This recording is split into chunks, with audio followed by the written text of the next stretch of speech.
Hi everyone, thanks for joining for another very simple tutorial for beginner sewers. Today is a rag to riches story. I'm going to show you how to turn a dish towel into a bag, which you can use for all kinds of things. You are familiar with the concept of a bag. For this, I want it very simple, but I don't want the terry cloth side to show. What I want on the outside of the bag is going to be the hearts and the very colorful exterior.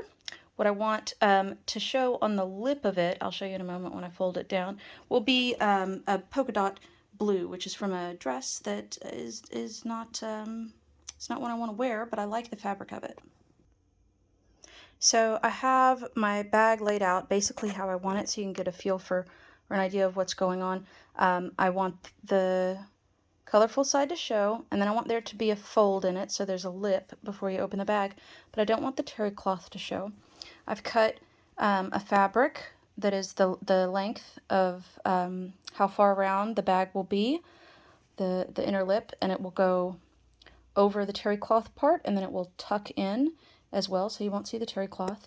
And then I have fabric cut for the handles that is several times as wide as I actually want it to, the finished straps to be.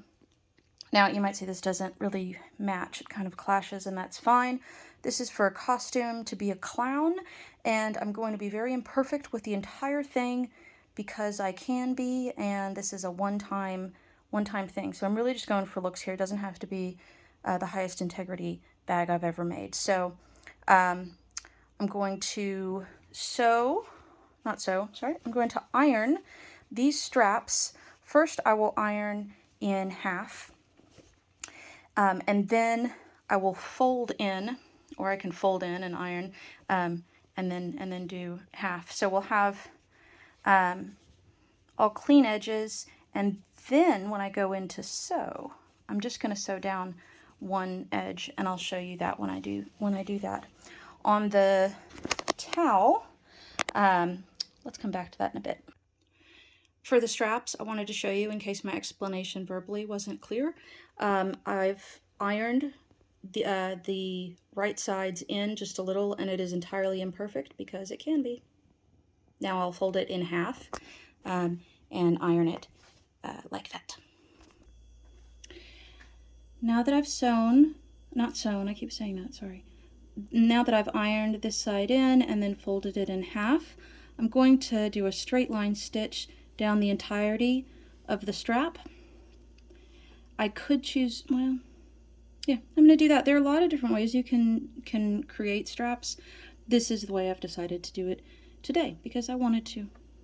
I'm using similar threads in color, but they're not identical matching. Again, this is a project that I don't need to have be perfect, but it's presentation over perfection here. Now I've sewn down the length of the strap. Perhaps you can see the line better there. And so there's just the smallest little space there where I can open up the seam, and it's the right side is showing because I ironed it in that way. You know, I tried to avoid ironing so much when I first started sewing because I didn't love it, but it is much more, it's mandatory, more than you might want to think it is. So it's something to keep in mind. If you hate ironing, you might hate sewing.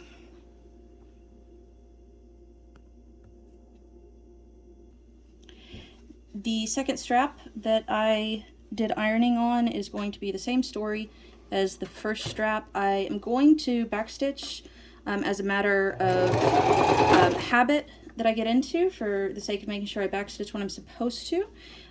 There are specific occasions when you shouldn't backstitch, but you'll know when you're in that situation. So even if you could know, you don't have to, because for example, the strap will be sewn in such a way that you don't need to secure the stitch. I recommend doing it anyway because it's rare enough that it harms to backstitch that it should be a habit you develop.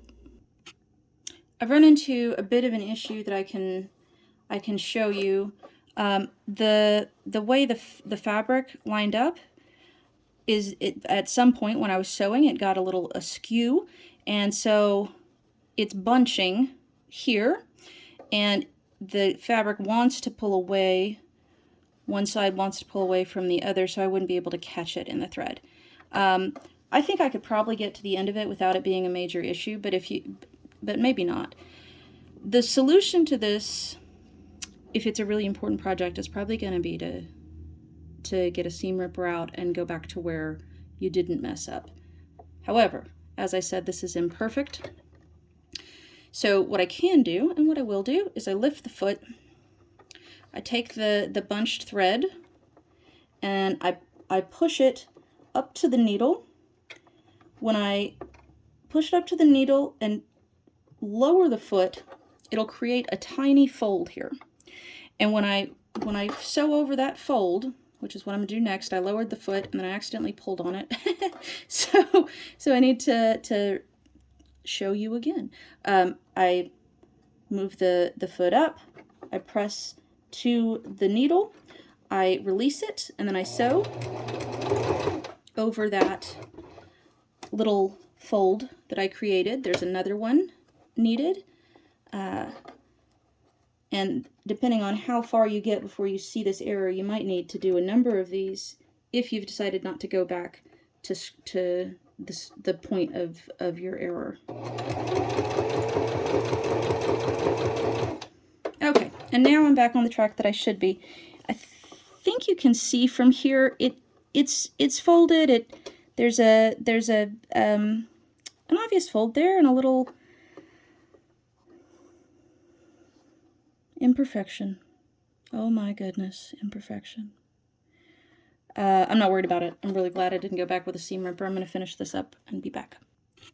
So now that I've finished that strap, I went back just to show you where that imperfection is quite visible. You can see this happen on manufactured clothing in the hemline fairly regularly. So even the experts have this situation come up, and I'm really not gonna lose my mind over it. On the other side, the imperfection doesn't show at all, for what that's worth to you. Let's move on to the towel. Okay, I have the towel open but folded to show where I'm going to want the lip that's going to be a different kind of fabric going over it.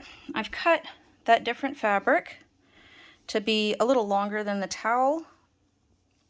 This way when I trim, I'll make sure that the most important piece is covered as well as it should be. So I'm going to kind of want it to go like that. It'll be a nice little cuff on the purse. To make that happen, what I will start with is right sides together. I'm going to sew the cuff accent to the top of the towel. Then after I have that seam line there, I'm going to sew it, by the way, beneath the manufactured seam line, because I'm going to cut that off to avoid adding too much bulk to that area.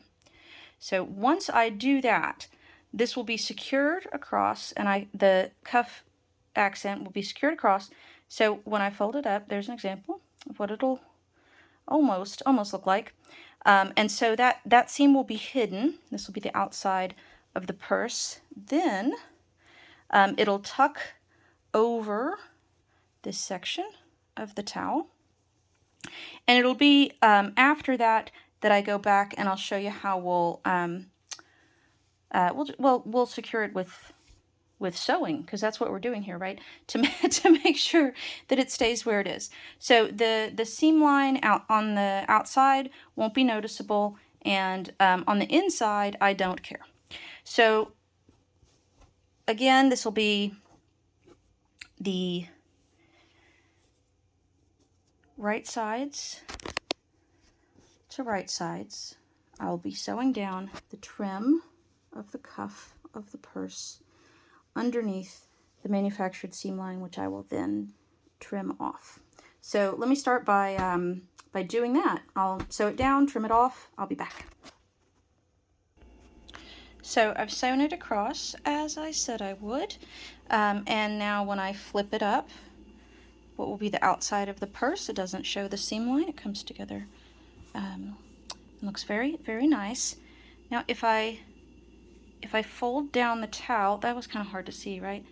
So if I fold down the towel like that across the edge, so that it's folded across the edge, and then I tuck in this section, you'll get a better view of what we're getting closer to at the end of this. You might have also seen that I changed the direction I was going to have the dish towel in. I decided to make it more wide than narrow. So there's so many different ways I could choose to do this. I might change my mind because I can. I did change my mind actually about trimming this part off. I think it's a good addition to the purse actually. The way it feels is good. The other thing that I'm reconsidering is whether or not I want the cuff around the opening of the purse to be as substantial as I initially thought that I wanted it to be. I think I might like it if it's not taking up so much of the spotlight. I think it might be better that way. I'm going to go ahead and add the second piece onto the other side and then reevaluate. Had a situation come up where multiple threads were coming out of the bobbin side. It was getting wrapped up and I could feel it tightening. I don't know why. I've decided to rethread because that is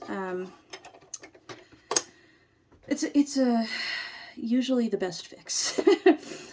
I make sure that the loop up here is at the top by rolling the wheel forward. I always want to make sure I'm rolling the wheel forward.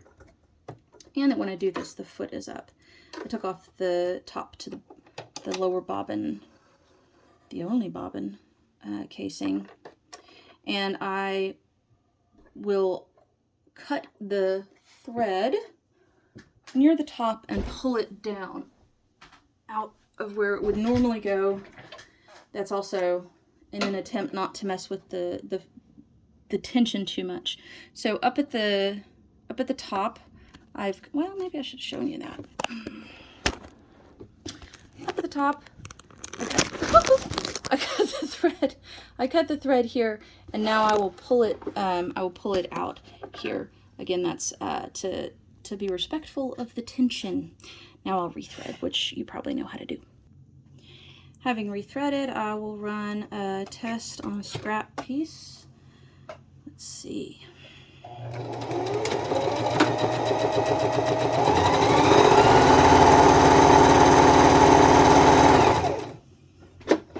Make sure the needle is up before I lift the foot and pull it out. I didn't backstitch at the end here to make sure that I can just get a better idea of how the tension is. And looking at either side, everything looks like it should. Everything seems to be the right tension that I want. Yeah, this is good. All right, cool. Next. Back at the drawing table / ironing board, I've decided that I do like the more minor amount of trim to show.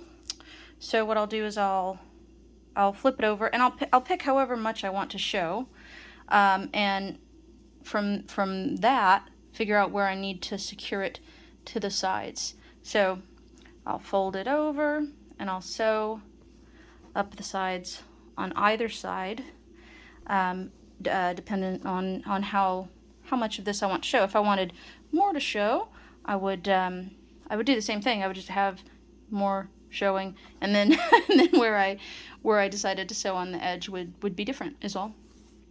So I'm going to do a pretty small cuff after all, and then I will sew. I'll have it face me because I want to see it from this side. I might trim it as well to make sure that I'm on the edge like I need to be, and then I'll do it on the other side, and then we'll come back to the table. Upon getting to the machine, I realized that if I continued to sew all the way down the seam, then I would be at risk of having some very dark seams show when I put the purse together. It wouldn't have mattered that much, but that was the situation. And look here, I didn't even trim off I didn't even trim it off like some kind of psychopath. I just left it there. All right, now what we're gonna do is fold, oh, let me show you by doing it. We'll fold the right sides together, and see, this is gonna be the exterior of the purse, folding the right sides together. What I'm going to do in the very near future is sew along where it's open to make a seam, and then I'll have, you know, a container of cloth that will be a purse for today.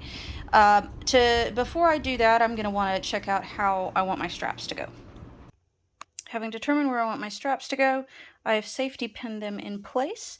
You should probably do yourself the favor of safety pinning them and then giving it a test. This is a place where it's easy to mess up, and actually I might be about to mess this up, but what was the thing? Oh yeah, I don't care. That's right. So I'm going to go ahead and attach these to the interior of the purse before I decide to sew the seams together. Let's see how that goes. I haven't finished the project entirely yet, but I wanted to show you what I started with on each strap.